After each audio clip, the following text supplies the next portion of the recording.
हे बघा, मी तुम्हाला चकली तोडून पण दाखवते, किती खुसखुशीत झालेली आहे ती.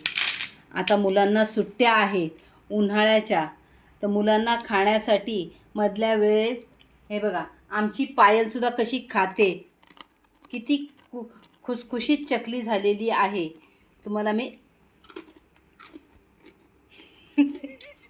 अशा चकल्या तुम्हाला पण करायच्या आहेत का? तर व्हिडिओ शेवटपर्यंत नक्की बघा. चला रेसिपीला सुरुवात करूया. सर्वात अगोदर आपण पाणी गरम करायला ठेवूया. हा 1 कप आणि हा दुसरा कप. मी ह्यातलं आहे ना 1.5 कप पाणी गरम करायला ठेवत आहे.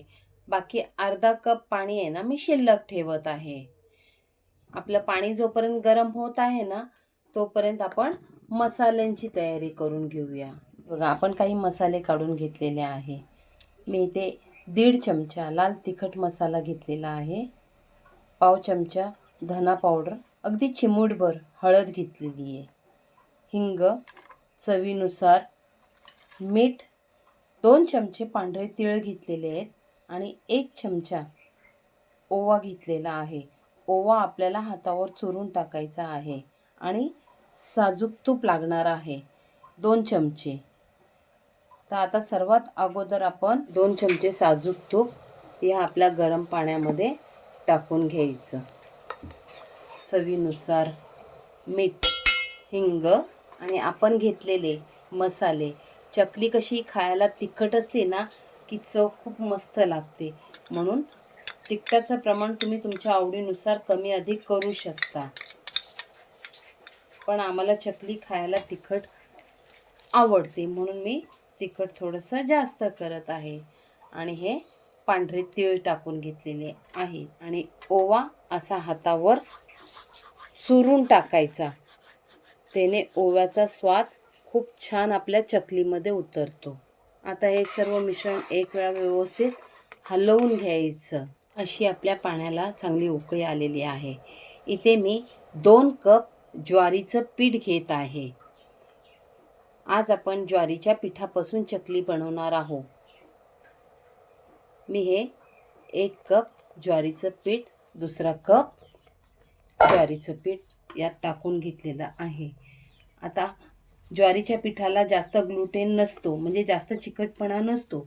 तो चिकटपणा येण्यासाठी मी इथे 2 चमचे गव्हाचं पीठ घेतलेलं आहे. आणि आता आपण हे मिश्रण व्यवस्थित असं हलवून घ्यायचं. मिश्रणात गुठळ्या झाल्या तरी काही घाबरण्याचं कारण नाही, कारण नंतर आपण हे पीठ मळणारच आहोत. हे बघा, असं व्यवस्थित मिक्स करून घ्यायचं.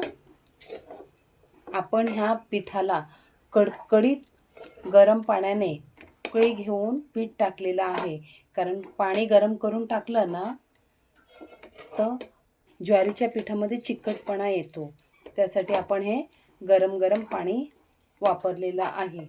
आता आहे ना आपण हे गॅस बंद करून एक 10 मिनिटासाठी झाकून ठेवून द्यायचं, म्हणजे आपल्या पिठाला चांगली वाफ लागली जाते. बघा, अशी वाफ लागली जाते. हे बघा, है ना. ज्याप्रमाणे आपण मोदकाला उकड काढतो ना, अगदी त्याचप्रमाणे आपल्याला या पिठासाठी उकड काढून घ्यायची आहे. आता मी हे पीठ एका मोठ्या ताटात काढून घेते. अजिबात टोपाला पीठ लागलेलं नाही. हे संपूर्ण पीठ आपण काढून घ्यायचं. असं टोपाला लागलेलं जे काही पीठ असेल ते आपण काढून घेतलेलं आहे. आता पीठ आहे ना गरम असतं, त्यामुळे आहे ना ह्याच्या गुठळ्या मोडायच्या आहेत आपल्याला. मी चमच्याचं सुद्धा सर्व पीठ काढून घेत आहे. जर तुम्हाला हाताला सोसवत असेल तर तुम्ही हाताने मळलं तरीसुद्धा चालू शकतं. नाही तर जो आपण चमचा घेतलेला आहे त्याने असं सर्व गुठळ्या मोडून घ्यायच्या. आणि मी तुम्हाला सुरुवातीला दाखवलेलं ना, हे अर्धा कप पाणी आपण शिल्लक ठेवलेलं आहे. यामध्ये फक्त असा हात बुडवायचा आणि असं पीठ मळून घ्यायचं. पीठ गरम असतानाच मळून घ्यायचं. पीठ जेवढं जास्त चांगलं मळाल तेवढ्या तुमच्या चकल्या सुंदर सुबक होणारच. यात काही प्रश्नच नाही.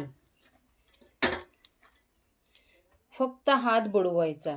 पाण्याचं प्रमाण कमी अधिक लागू शकतं. मी 1.5 कप पाणी गरम करायला ठेवलेलं. आता मी पुढे जाऊन तुम्हाला सांगते मला किती पाणी लागलेलं आहे ते. फक्त हाताला पाणी लावून लावून असं आपण पीठ मळणार आहोत. हे बघा, मी असं आहे ना 7 ते 8 मिनटं पीठ व्यवस्थित मळून घेतलेलं आहे. आणि आपण जे पाणी शिल्लक ठेवलेलं त्यापैकी 1 चमचाभर पाणी शिल्लक राहिलेलं आहे, ते पण आपण वापरणार आहोत. म्हणजे 2 कप पिठासाठी 2 कप पाणी अगदी योग्य प्रमाण आहे. आता आहे ना आपण काय करूया माहिती आहे का मैत्रिणींनो, मी ह्या पिठामधून अर्धा गोळा काढून घेतलेला आहे आणि अर्धा बाजूला ठेवत आहे. पीठ आहे ना असं मळून मळून व्यवस्थित नरम करून घ्यायचं. पुन्हा एकदा ह्यावर थोडंसं पाण्याचा शिंतोडा मारून हे पीठ मी मळून घेत आहे. आणि आपण ज्या साच्यामध्ये चकली करणार आहोत ती पूर्वतयारी अगोदर करून घेऊया. असं आहे ना साच्याला तेल लावून घ्यायचं. हाताने सुद्धा लावलं तरी सुद्धा चालतं, मी ब्रशने लावत आहे. असं व्यवस्थित तेल लावून घेतलेलं आहे. आता जे पीठ आपल्याला साच्यामध्ये भरून घ्यायचं आहे ना, त्याचा असं सिलेंडरसारखा आकार करून घ्यायचा आणि मस्तपैकी या साच्यामध्ये टाकायचं आणि चकल्या करून घ्यायच्या मस्तपैकी. चकलीच्या सोऱ्यामध्ये पीठ एकदाच भरून घ्यायचं, थोडं थोडं नाही भरायचं. सोऱ्याचं झाकण व्यवस्थित लावून चकल्या बनवून घेऊया. चकल्या करताना सुरुवातीचं तोंड गोल करून घ्यायचं. जिथे आपली चकलीची सुरुवात झाली आहे तिथेच आपला शेवट झाला पाहिजे आणि शेवटचं टोक अगदी चिटकवून घ्यायचं.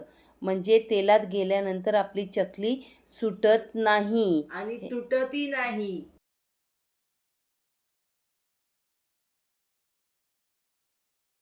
इथे मम्मी आणखीन एक चकली करून दाखवत आहे.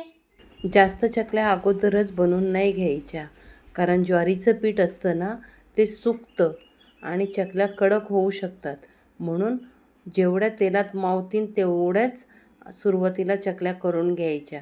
मी बघा 4 किंवा 5 चकल्या केलेल्या आहे. मी अगोदरच तेल गरम करायला ठेवलं होतं.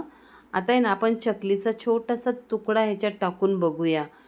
तुकडा जर पटकन वर आला म्हणजे आपलं तेल गरम व्यवस्थित झालेलं आहे असं समजावं. आता आपण सर्व चकल्या यात सोडून घ्यायच्या. मोठ्या गॅसवरच तेल गरम करून घ्यायचं आणि चकल्या व्यवस्थित अशा तळून घ्यायच्या.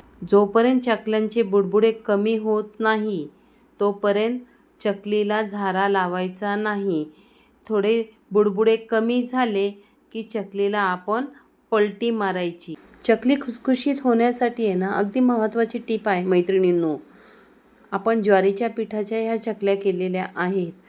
सुरुवातीला मोठ्या गॅसवर व्यवस्थित असं ह्यांना तळून घ्यायचं आणि नंतर गॅस बारीक करून बुडबुडे कमी होईपर्यंत ह्यांना चांगलं असं तळून घ्यायचं.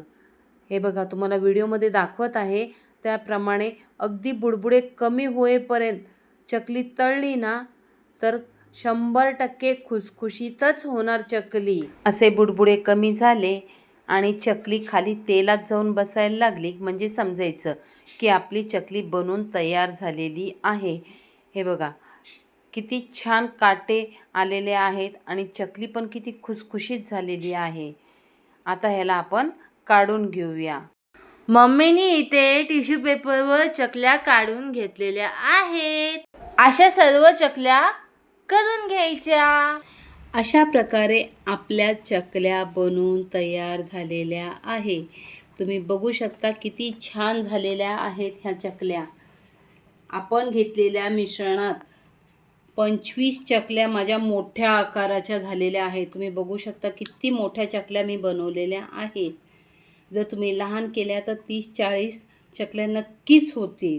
मैत्रिणींनो, तुम्हाला जर आजचा हा व्हिडिओ आवडला असेल तर लाईक करा, शेअर करा आणि आमच्या आमच्या चॅनलला सबस्क्राईब करा.